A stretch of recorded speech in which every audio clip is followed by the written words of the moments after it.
Good afternoon, everyone. I hope you're all having a fantastic day. So, I wanted to get on and talk about this because I was watching a Hassan Piker video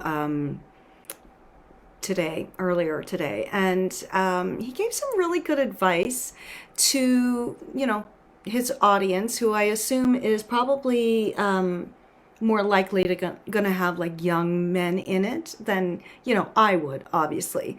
So when I do lives on other platforms or whatever, I sometimes get some young people in there and they'll be like, "Oh, hey, auntie." And I'm like, "Yeah, that's right. I'm your auntie now, and I'm going to give you some real advice, and it's relationship advice."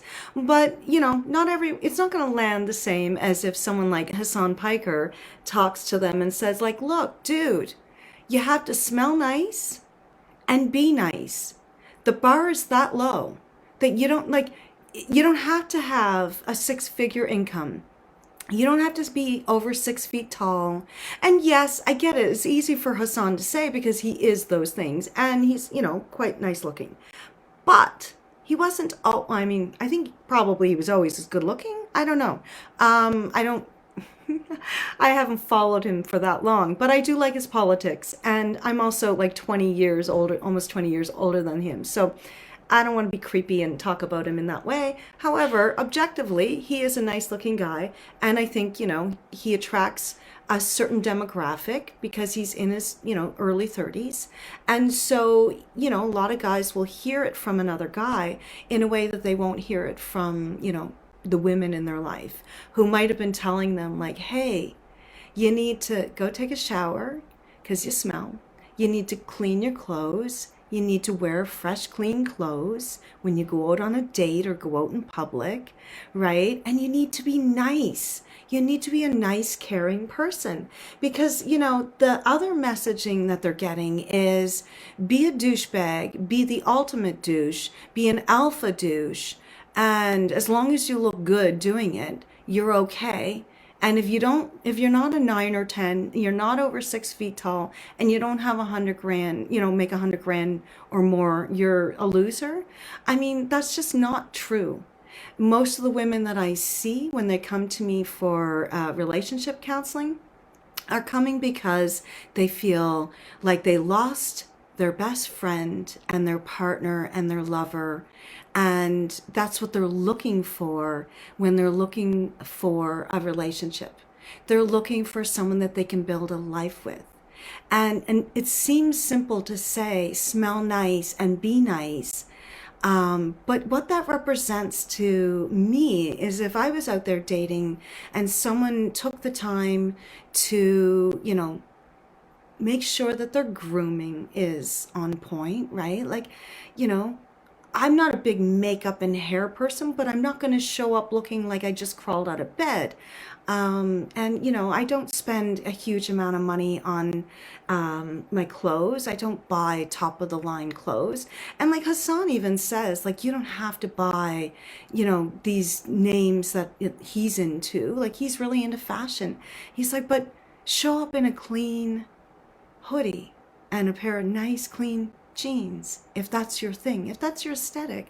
Or, buy a pair of khakis and, so you can go to TJ Maxx or one of, Sears or one of those stores down in the States that you can get, reasonable clothes, price clothes. Here it would be, like you could go to Walmart and get a pair of khakis and a button-down shirt and look decent. And as long as you smell nice and you're a nice person, and you take care of yourself and your own responsibilities, right? That's the key. You don't need to make six figures, but you need to be self-sufficient.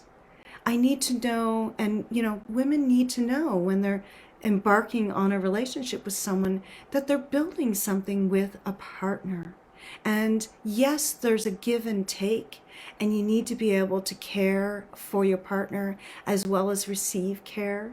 But it shouldn't be one person, taking care of the other one to the point where it shifts the dynamic and it feels more like mothering, because there's nothing sexy about that. So you need to show up as, at least a half-baked human being as an adult, right? When my husband and I met, I was 19, he was 20. We were both kids. We needed to grow up, and we grew up together, thankfully, and we grew together as well as, individually. And so when I look at other people who are out there dating in their 30s and 40s, I understand their sense of frustration if they're dating people who are not looking after themselves and who aren't self-sufficient and who aren't kind of meeting those basic levels of like being a good person and showing up and being kind, right? Like those are pretty low bars, guys. And if you're struggling with those things, then maybe it's time to see a coach, a counselor, or a therapist. And if you're tired of dating people who show up, half formed, then, I understand your frustration, and maybe it's time to figure out how to create some boundaries, but also put you into situations where you're going to be more likely to meet people who have, done some work to, grow and evolve and, maybe acquire some of those skills that, not all of us got in our childhood. And some of us had to learn things in our adulthood. It's not like, the minute you turn 19, that's it, you're done, you're fully formed, go and live your life, and best of luck to you.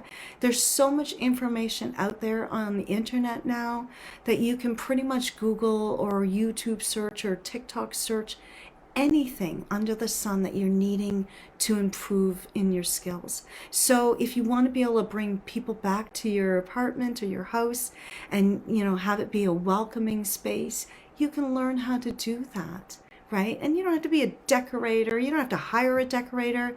Having a nice, clean, and welcoming space can be very simple. And you can learn those things. Most of us don't come out of the womb knowing those things. And if it were up to my husband, our house would probably look very different.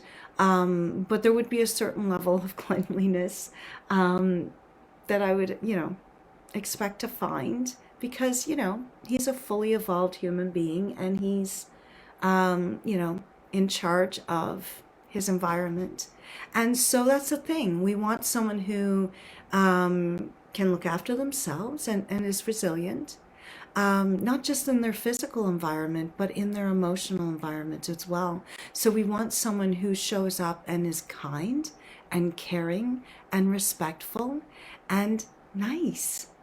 And, there's a lot of content out there that tells you like, no, you have to be a jerk. You have to be a complete arsehole. Keep them wanting more. But as long as you're rich, as long as you've got that car, you've got that house or whatever, you can treat them any way you want. And that's what women want and yada, yada, yada. And it's all just a bunch of BS. That's not what most women want. And if that's what you're wanting, then go find the woman that wants all of those things that you're willing to offer. But most of us, the rest of us, want someone that we can share our lives with, that's willing to continue to grow and evolve, because that's what keeps the spark in a relationship. That's what keeps the connection alive. And I think, it starts with smell nice and be nice, and then it goes from there.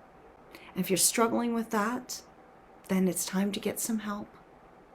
And if I can help in any kind of way, please feel free to reach out. Let's talk. Namaste. Thank you.